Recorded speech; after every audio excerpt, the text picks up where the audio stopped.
Advocate करीम स्वागत करता हूं आप सभी का आपके अपने YouTube channel legal and social awareness में। आप बहुत दिनों से देख रहे होंगे कि मशहूर अभिनेत्री कंगना रनौत किसी न किसी मामले को लेकर के वो विवादों में बनी हुई है।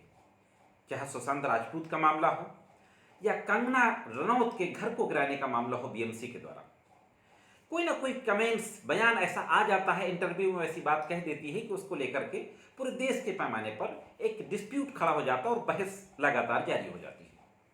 आज 17 अक्टूबर 2020, जबकि मैं यह वीडियो रात के बना रहा हूं,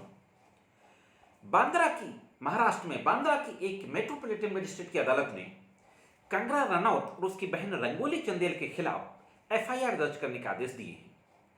आज की वीडियो में इसी के बारे में बात करते हैं और देखते हैं कि किस व्यक्ति के द्वारा शिकायत की गई थी, यह आदेश किस धारा के तहत दिया गया है और किन धाराओं में एफआईआर दर्ज करने का आदेश हुआ है और कंगना रनौत और उसकी बहन के ऊपर क्या आरोप लगाए गए थे। संपूर्ण मामला क्या था, आज की वीडियो में जानते हैं।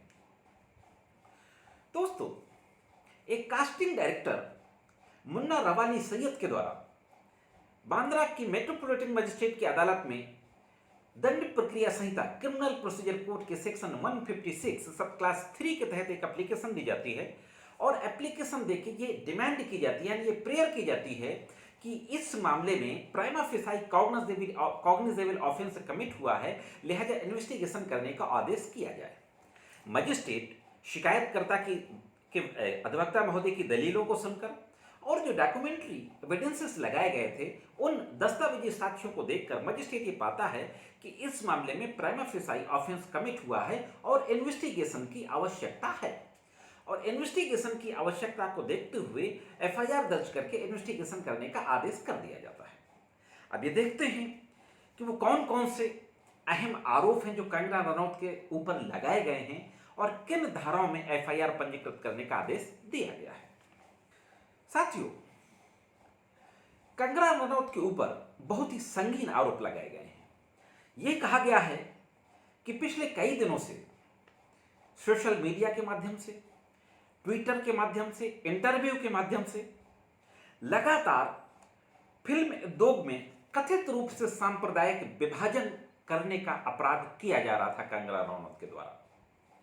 मुख्य रूप से कहा गया कि फिल्म इंडस्ट्री में काम करने वाले लोगों को भाई भतीजावाद, पक्षपात, नशाखोरी के केंद्र के रूप में चित्रित किया जा रहा था। दूसरा आरोप यह लगाया गया कि दो समुदायों के रूप में विभाजन और दरार पैदा की जा रही थी। यह कहा गया कि हिंदू कलाकारों और मुस्लिम कलाकारों के मध्य भी दरार पैदा करने का काम किया जा रहा था। शिकायतकर्ता के द्वारा यह भी आरोप लगाया गया कि कंगना रनौत के द्वारा बीएमसी, जो बॉम्बे म्युनिसिपल कॉर्पोरेशन है, उसको बाबर सेना के रूप में भी बुलाया गया और यह भी कहा गया, तबलीगी जमात का भी नाम आया। यह कहा गया कि कंगना रनौत ने अपने बयानों और ट्वीट के माध्यम से तबलीगी जमात को कोरोना वायरस फैलाने का जिम्मेदार ठहराया और यहां तक कहा कि कंगना रनौत ने अपने आप को शिवाजी के संबंध में पहली फिल्म बनाने वाली और अपने आप को झांसी की रानी बताना, यह कहा गया कि उसने अपने आप को झांसी की रानी बताया कि मैं झांसी की रानी लक्ष्मीबाई हूं। यह भी आरोप लगाया शिकायतकर्ता ने कि मुस्लिम कलाकार हिंदू कलाकारों को सता रहे हैं। इस तरीके का एक र्यूमर फैलाने की कोशिश की गई कंगना रनौत के द्वारा और इन आरोपों से फिल्म उद्योग के अंदर सांप्रदायिक विभाजन पैदा हो रहा है और सांप्रदायिक द्वेष पैदा हो रहा है, यह आरोप लगाया गया। इन आरोपों के संबंध में वो तमाम ट्वीट्स जो कंगना रनौत के द्वारा किए गए समय समय पर, उन ट्वीट्स का प्रिंट आउट दाखिल किया गया। उनके इंटरव्यूज की वीडियो क्लिप से भी न्यायालय के समक्ष दाखिल की गई। न्यायालय ने प्राइमा फेसाई ये पाया कि इस मामले में खोज की आवश्यकता है, विवेचना की आवश्यकता है और सेक्शन 153A, 295A और 124A आईपीसी और सेक्शन 34 के तहत एफआईआर दर्ज करके इन्वेस्टिगेशन करने का ऑर्डर कर दिया। 153A दो समुदायों के बीच में सांप्रदायिक विभाजन पैदा करने की बात करती है। इसी तरीके से बाकी जो धाराएं हैं वो कहीं ना कहीं विभाजन पैदा करने के संबंध में है और 124A जो है वो तो सेडिशन के संबंध में है, राजद्रोह, आप अक्सर देखते होंगे कि इसके ऊपर राजद्रोह लगा दिया गया, इसके ऊपर राजद्रोह लगा दिया गया। तो साथियों, इस मामले में इन कंगना रनौत अभिनेत्री और उसकी बहन रंगोली चंदेल के खिलाफ एफआईआर दर्ज करने का आदेश न्यायालय ने दे दिया है। अब पूरा मामला ये पुलिस के पास पहुंच जाएगा।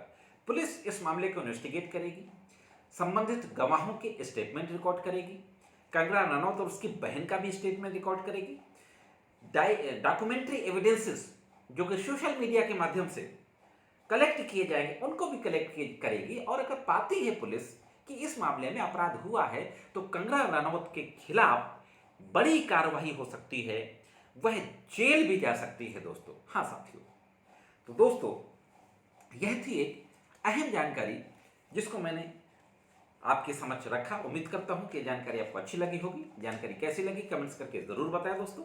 चलते चलते चैनल को सब्सक्राइब करें, वीडियो को लाइक और शेयर किया करें जिससे कि कानून की महत्वपूर्ण जानकारी ज़्यादा से ज़्यादा लोगों तक पहुंच सकें।